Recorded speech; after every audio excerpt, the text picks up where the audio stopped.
In many cultures, the number 13 is synonymous with bad luck. In Christianity, Jesus and his 12 apostles gathered for one last supper, with the 13th member to be Judas, who would go on to betray Jesus. Monks in charge of charting the year by counting full moons were posed with a problem when some years the full moon cycles straight from its usual 12 to 13. Triskaidekaphobia, or the fear of the number 13, is the reason why there's not a 13th floor in tall buildings, and is partly responsible for the travel fears on every Friday the 13th. So, with a number so considerably unlucky, it would probably be best to avoid it. However, in a very unpredictable game like football, some things are unavoidable. And there's still 13 seconds to go.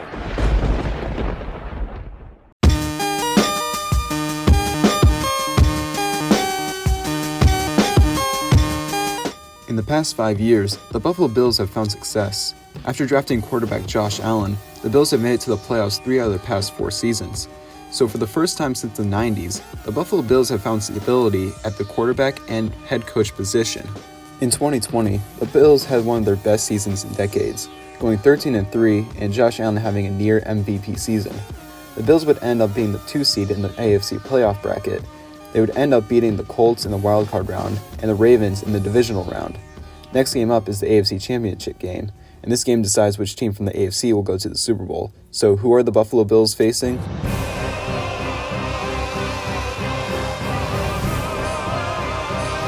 In 2017, the Kansas City Chiefs traded up with, you guessed it, the Buffalo Bills to draft their future quarterback, Patrick Mahomes. Patrick, however, did not play in 2017 until the last game of the season. No one really thought much about him until 2018 when he took the league by storm. Patrick Mahomes would pass for over 5,000 yards and throw 50 touchdowns with only 12 interceptions, earning him NFL MVP of that season. Mahomes would then lead his team to the AFC Championship game, where he would face Tom Brady and the Patriots, with the winner going to the Super Bowl. Kick him. Here they come after Brady. He goes down the field to Gronk. Turns around, makes the catch. This ball, Kansas City's got to sell out. Here's a handoff to Burkhead. Burkhead bowls ahead and scores the touchdown. Yet. Needs about 10 yards to give him a chance. Flag out. Pass down the field. Caught at the 21 by Robinson. And the flag's right, Jim? That's it. Now to tie it. Butker's kick. It is good all the way. After tying it up late, the Patriots and the Chiefs are now going into overtime. This is actually a good time to mention. Each professional sport has its own kind of overtime system. The NBA plays an extra 5-minute period, while the MLB goes into extra innings, and hockey plays an extra period, then goes into a shootout. These overtime systems are fair enough, giving each team an opportunity to score.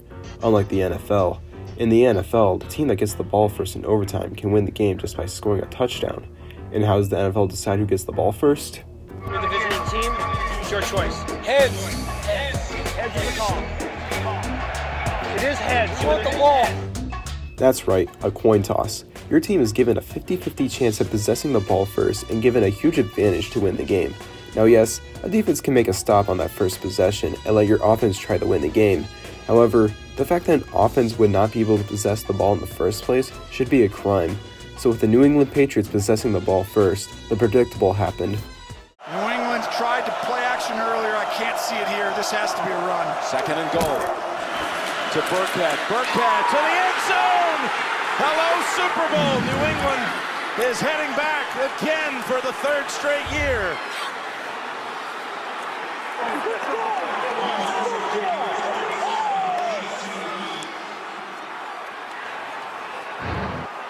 Mahomes never saw the football in overtime. Well, yes, the Chiefs ended up losing this game. However, it wouldn't be all sadness and tears because the next year in 2019, Mahomes and company would make it all the way to the Super Bowl and win it all. And in 2020, the Mahomes train did not stop, and he threw for over 4,700 yards and 38 touchdowns with only 6 interceptions. The Chiefs would go 14-2, beating the Cleveland Browns in the divisional round of the playoffs, and before you knew it, the Chiefs were back in the AFC Championship. And so the stage was set. The Chiefs were looking to go to back-to-back Super Bowls, and the Bills were looking to go to their first Super Bowl since 1994. Still got it. To Knox. To the end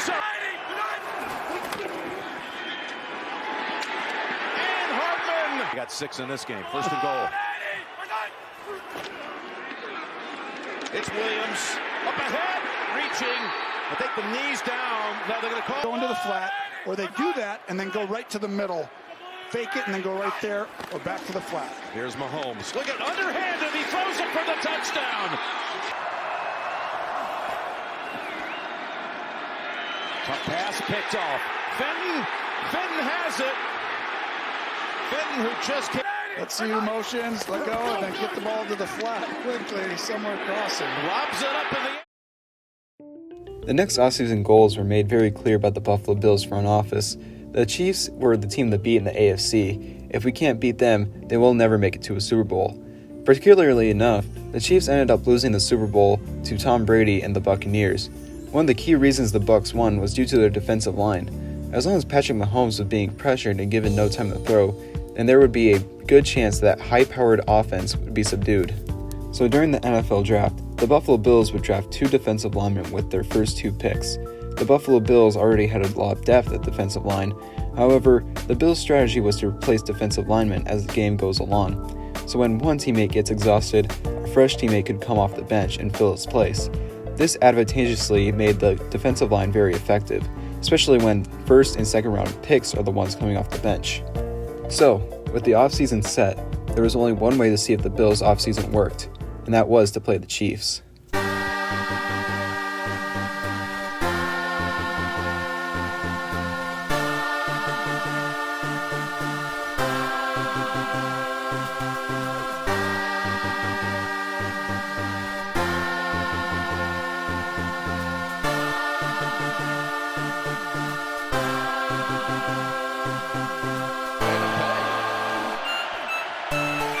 Keeps it again, and Allen takes it into the end zone. Man, oh man. Deep drop. Deep throw, and it is hauled in for the touchdown. Emmanuel Sanders. Allen stepping up. Flushed out. Directs traffic, fires it wide open. He's knocks, and he's in for his 5th touchdown of the season. 2 for 167. 3rd and 5, and that pass is intercepted. Micah Hyde's going to take it to the end zone. Off the hands of Tyreek Hill and into the hand. Under 3 in the quarter. Holmes has that one. That's Gregory Rousseau. Second down and 6. Off the fake, throws, touchdown. Okay, he's in. Yeah, right now, Emmanuel Sanders with his 2nd touchdown of the game. Pretty impressive for them on every level. They did it. They conquered the Chiefs just as they planned. They sacked Mahomes twice and got 2 interceptions, affecting the outcome of this game. Now this is where I wish I could end the video.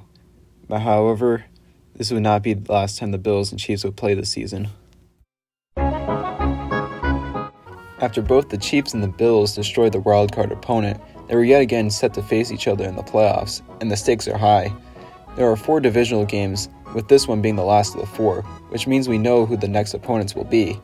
And something unprecedented has happened this weekend. Huber will hold it. 52-yarder! Sweeps the leg, McPherson! He's got it! Cincinnati wins!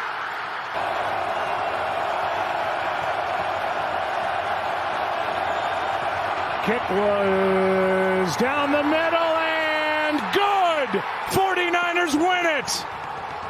30 yards to win the game. Matt Gape boots it through. And the Rams, by the hair of their skinny teeth. In the past decade, almost every Super Bowl has had at least a 1 or 2 seed in it. To see that all the top seeds have been upset means that there has never been a better chance than now to not only make the Super Bowl, but to win it. And the only thing in the way of these two is each other.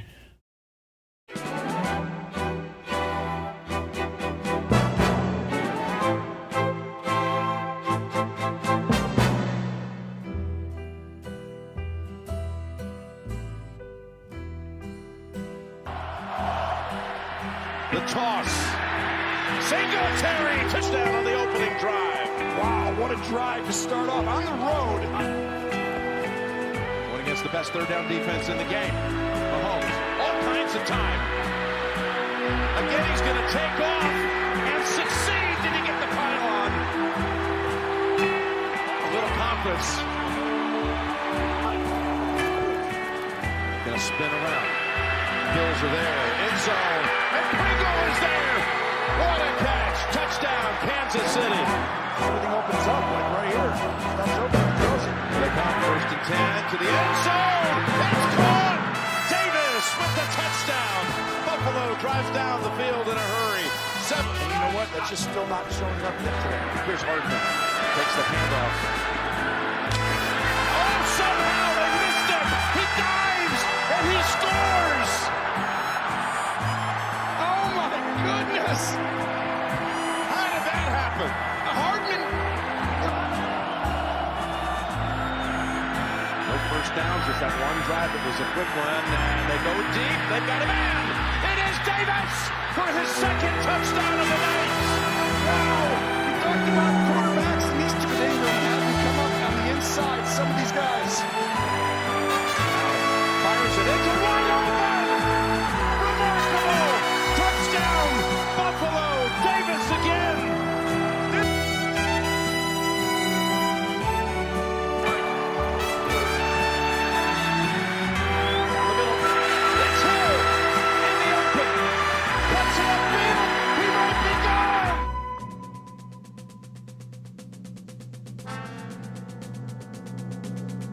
From the 19 in 17 seconds.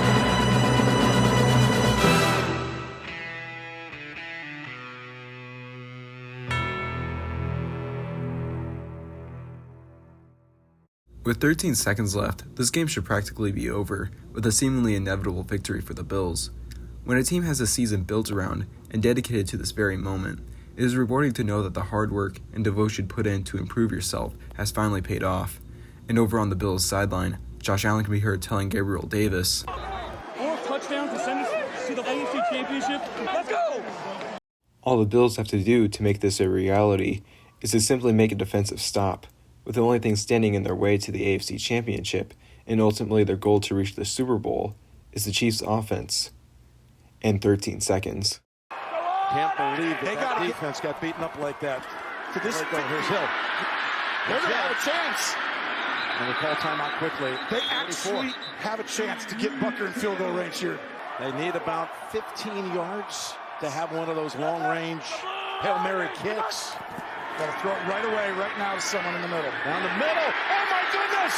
It's going to be a 48-yard attempt. Only 48 yards. That's what it'll be. It's going to be 49 yards is what it is. 49 yards to send it to overtime. Harrison Butker. I'm so nervous. So are hundreds of thousands around the planet. The kick is good! It's going to overtime! After completely blowing the opportunity to win this game with 13 seconds left, it is now going into overtime. And with the way each offense has been playing this game, the upcoming coin toss is essentially a death sentence for the team that does not win it. Luckily, this season, Josh Allen has been freakishly great at calling coin tosses, going 9-0. All he has to do is call one more correctly. Team, what is your call? We have a coin, heads and tails. Tails is the call. Tails is This the call. feels huge, right, with how good these offenses are?